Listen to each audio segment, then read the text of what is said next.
দর্শক, আমরা এখন সাধারণ যারা ব্যবসায়ী আছে তাদের সাথে কথা বলবো যে সামনে এই জাতীয় নির্বাচনের ভিতরের মধ্যে এমপি হিসাবে কাকে দেখতে চায়, এটা নিয়ে তাদের সাথে আমাদের আলোচনা যে নেক্সট এমপি হিসাবে কাকে দেখতে যাচ্ছেন আপনারা। আসলে দেশে একটা ক্লান্তি সময় পার হয়েছে, একটা দুঃসময় পার হয়েছে।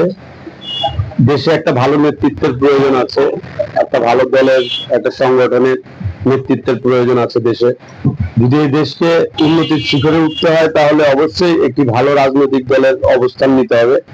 সেই ক্ষেত্রে বাংলাদেশ জাতীয়তাবাদী দলের কয়েকজন প্রার্থী আমাদের ঢাকা ৭ আসনের প্রার্থী হিসেবে আছেন। তার মধ্যে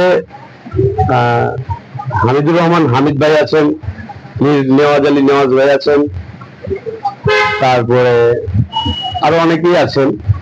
তো এখন এর মধ্যে দল, আমি আশা করি যে এর মধ্যে দল একটি সুন্দর, সুষ্ঠু এবং সজ্ঞানে একটা সুন্দর একটা সিদ্ধান্ত নেবেন, যাতে ঢাকা ৭ আসনকে এমন একজন নেতৃত্ব উপহার দেন যাতে ঢাকা ৭ আসন সুন্দরভাবে রূপান্তরিত করতে পারে।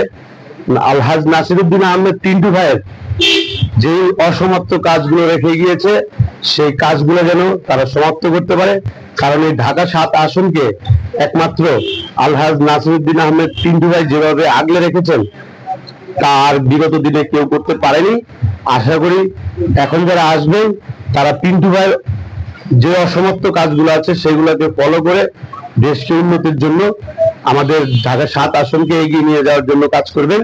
এখন দল যাকে দেয়, আমরা সাধারণ জনগণ হিসাবে আমাদের ভোট যাকে খুশি তাকে দেব, কিন্তু সৎ যোগ্য নেতৃত্বকে আমরা ভোট দিব, এটাই আশা করি।